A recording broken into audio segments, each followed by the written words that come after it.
자, 반갑습니다. 얼음사이다입니다. 여러분들 최근에 러시아 폭격기가 우리나라 독도 영공을 침범했다라는 충격적인 소식을 뉴스에서 들어보셨을 겁니다. 자, 러시아뿐만 아니라 중국에서도 뻔뻔하게도 우리나라 영공 깊숙이 날아 들어왔다가 빠져나갔다고 하더라고요. 여러분들 보이십니까?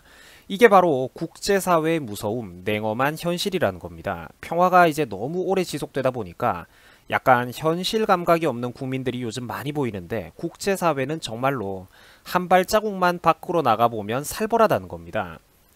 자, 중국의 대응은 더더욱 가관입니다.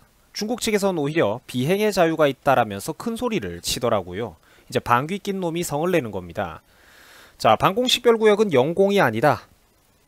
좋은 이웃들끼리 침범이라는 단어를 사용할 때는 조심해야 된다라고 오히려 우리 한국 사람들에게 위압적으로 큰 소리를 쳤습니다. 여러분들 보이십니까? 제가 이래가지고 한미일 삼각동맹의 중요성을 그토록 강조했던 것입니다. 자, 중국과 러시아가 왜 하필 지금 와가지고 뻔뻔하게 저런 도발들을 하는 걸까요? 그렇습니다. 문재인 정부에 들어가지고 한미일 삼각동맹의 공조체제가 흔들리고 있기 때문이에요. 제가 늘 강조를 했습니다만, 국제무대 어른들의 외교라는 것은 유치원생들의 학예회하고는 다르다는 것입니다.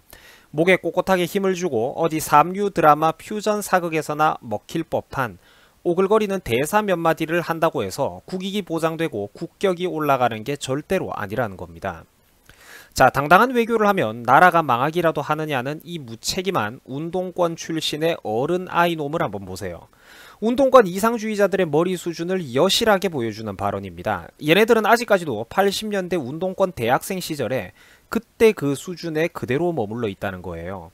이래서 일본 언론이 문재인 정부 보고 어른이 되라고 했던 것입니다. 국가 최상층 지도부가 이런 무책임한 소리를 하면 그 고통은 고스란히 국민 여러분들의 몫이 된다는 겁니다. 제가 늘 강조했죠. 국제 외교 무대라는 곳은 애새끼들의 장난, 유치원 재롱잔치가 아니라니까요. 제가 평소 한미일 삼각동맹을 왜 그렇게 강조했겠습니까? 이게 대한민국의 국익의 최선이기 때문이었습니다. 미국 그리고 일본과 같은 저런 이제 강력한 나라들과 견고한 공조체제를 잘 유지해 놓아야 저 깡패 같은 중국과 러시아 그리고 성가신 북한 놈들이 함부로 넘보지를 못하기 때문이에요. 말이 아니라 행동과 결과물을 좀 보셔야 된다는 겁니다. 일 다 저질러 놓고 한일 경제교류를 파탄 내놓은 다음에 발등에 불 떨어지고 나니까 자기는 반일 감정이 없었다고 둘러대는 저 문재양 씨를 한번 보세요. 유체 이탈 화법입니까? 이게 얼마나 무책임한 짓이에요. 대한민국 586 인간들의 머릿속에, 운동권 인간들의 머릿속에 반일 감정이 없다고요? 지금 그 말을 믿으라는 겁니까? 일 다 저질러 놓고 이제 와가지고 자기들 깜짝 놀래가지고 변명하는 거 한번 보세요. 여러분들 애들 수준이랄까, 애들 수준. 586 운동권들은 50대 60대에 접어들어도 애들 수준이라는 겁니다. 생산적인 어른들의 일은 단 하나도 할 줄 모르면서 맨날 번지르르한 이상주의 만들어 놓다가 사건이 터지면 남 탓하고 남 핑계하고, 이제는 국민 여러분들이 그만 좀 속을 때도 되지 않았냐는 겁니다. 일본이 아시아에서 한국만 유일하게 우방국가랍시고 화이트리스트 특별 대우를 해주다가 이제 결국 최근에 문재양이가 그 밥상을 걷어찼다는 거 여러분들도 알고 계실 겁니다. 이 아마추어 운동권 정부가 외교적으로 똥 싸지르는 것 때문에 그동안 편안하게 일본산 고품질 화학 원료들을 편안하게 대량으로 구매해가던 우리 한국의 기업들이 이제는 살 때마다 인허가를 받게 생겼다고요. 그 비용과 시간 그리고 불필요하게 소모되는 노력이 도대체 얼마입니까? 문제의 근본 원인을 파악하지를 못하니까 국민들이 자꾸 헛발만 차고 있다는 거예요. 반면에 좌파가 그토록 미워하는 일본 아베 정부를 한번 보시기 바랍니다. 상급 거래처에 미국 사람들이 오면 얘네들은 확실하게 납작 엎드려가지고 국익을 위해서 로비를 하고 점수를 딴다 이겁니다. 여러분들 이게 바로 진짜 어른들의 외교예요. 깔끔하게 숙일 땐 숙일 줄 알고, 그래서 국민들을 위해서 먹거리, 경제 성장률, 청년 취업률 같은 거를 따내는 거. 성적표, 숫자, 통계로 당당하게 결과물을 보여주는 정치인. 그게 바로 당당한 정치고 당당한 외교고 당당한 국가 운영이라는 것입니다. 번지르르한 말장난과 기름진 대의 명분은 1, 2, 30대 청년 여러분들, 나와 여러분들에게 밥 한 숟가락 쌀 한 톨 넘겨주는 거 없다는 거예요. 언제까지 조선시대 유교 선비들의 망령 속에서만 허우적거리고 산단 말입니까? 비즈니스 안 할 거예요? 학생 여러분들 돈 벌기 싫어요? 어른 안 할 겁니까? 가정을 책임지고 내 가족과 자식 새끼들을 먹여 살려야죠. 하루하루 부모님은 안 늙는답니까? 부모님은 영원히 젊을 것 같나요? 대한민국의 학생 여러분, 시청자 여러분, 나와 여러분들이 대한민국의 주인이라고. 우리가 대한민국의 유권자예요. 네가 대한민국의 유권자, 주권자야. 네가 대한민국의 주인이 되어버렸다고. 주식회사 대한민국의 소액주주가 되었단 말이야. 그러면 그 의결권을 제발 좀 소중하게 행사하라는 겁니다. 인생은 아가리 배틀이 아니라 실전이기 때문이에요. 지금 보고 계신 그림은 인도 태평양 다이아몬드 안보동맹이라는 겁니다. 이게 다름 아닌 일본 정부가 건의를 해가지고 미국이 받아들인 국제 외교 전략이에요. 미국이 우리 한국에게도 대놓고 여기에 들어오라라고 불러줬는데 문재인 정부가 민기적 답변을 미루다가 사실상 거부를 해버렸습니다. 기가 찬 노릇이죠. 한국이 저런 식으로 행동을 하기 때문에 미국과 자유진영 국가들이 의심스러운 눈으로 바라본다는 겁니다. 반면에 일본 같은 경우에는 역대 최대 규모의 해군을 직접 파견해가지고 열심히 참가하면서 세계 최강의 미군과 함께 군사훈련 경험을 착착 쌓아나가고 있습니다. 누가 정말로 유능한 정치를 하고 있는 겁니까, 여러분들? 누가 미국에게 점수를 많이 따고 있을까요? 존경하는 우리 유튜브 시청자 여러분, 저런 게 바로 어른들의 외교라는 거예요.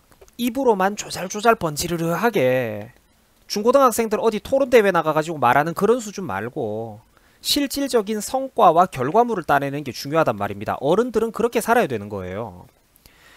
우리는 평화로울 때 평화 속에 있기 위해서 전쟁을 준비한다라는 격언이 있습니다. 2000수백 년 전에 어느 그리스 철학자가 했던 말인데 뭐 유명한 문구라 가지고 번역에 따라서 그리고 인용했던 유명한 사람들에 따라서 조금씩 차이는 있습니다만 이제 전체적인 맥락은 중요해요.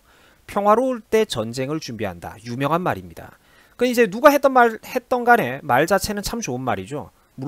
물론입니다. 전쟁 나쁩니다. 그죠? 어린애들도 알아요. 그리고 평화는 좋은 겁니다. 그죠? 누구나 다 압니다. 좌파 철부지들만 아는 거 아니에요. 전쟁 나쁘고 평화가 좋다는 건 누구나 다 압니다.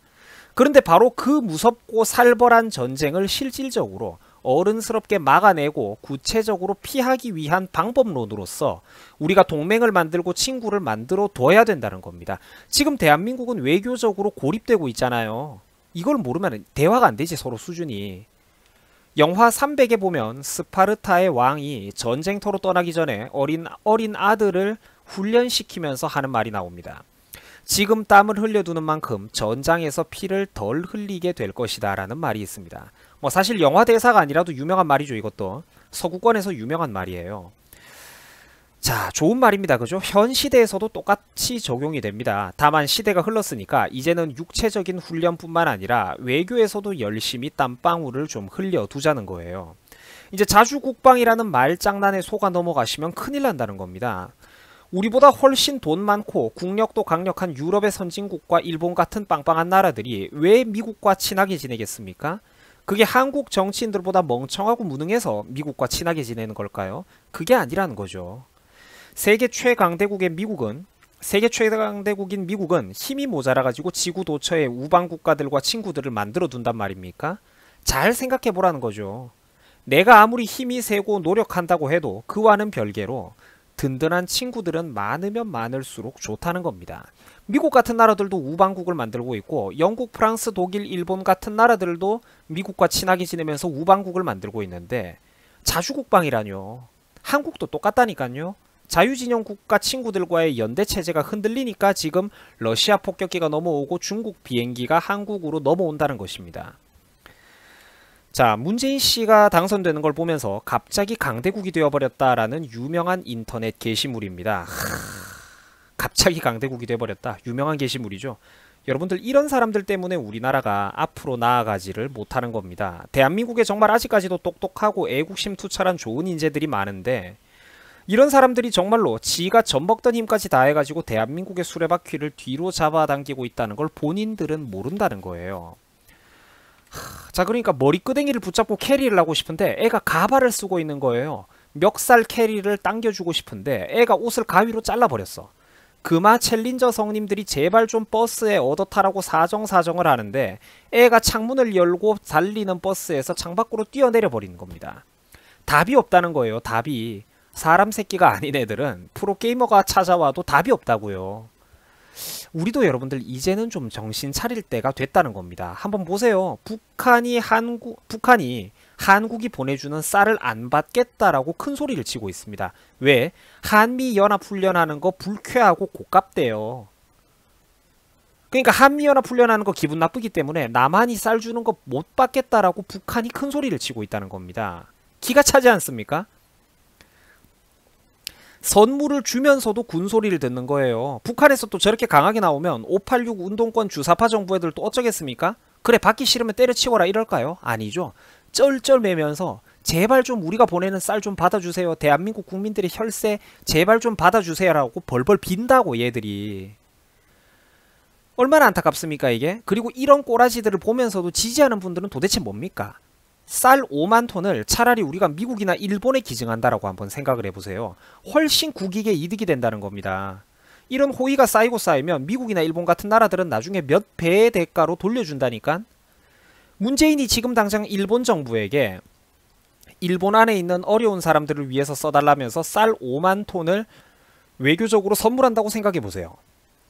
한일 관계가 대번에 눈 녹듯이 풀리지 않겠습니까? 그거예요. 20살 이상 성인이라면 제발 정신 좀 차립시다. 제발 좀. 북한 중국한테 당당한 외교, 그놈의 당당한 외교 좀 제발 북한 중국한테 좀 하자고요. 제발. 수고하셨습니다.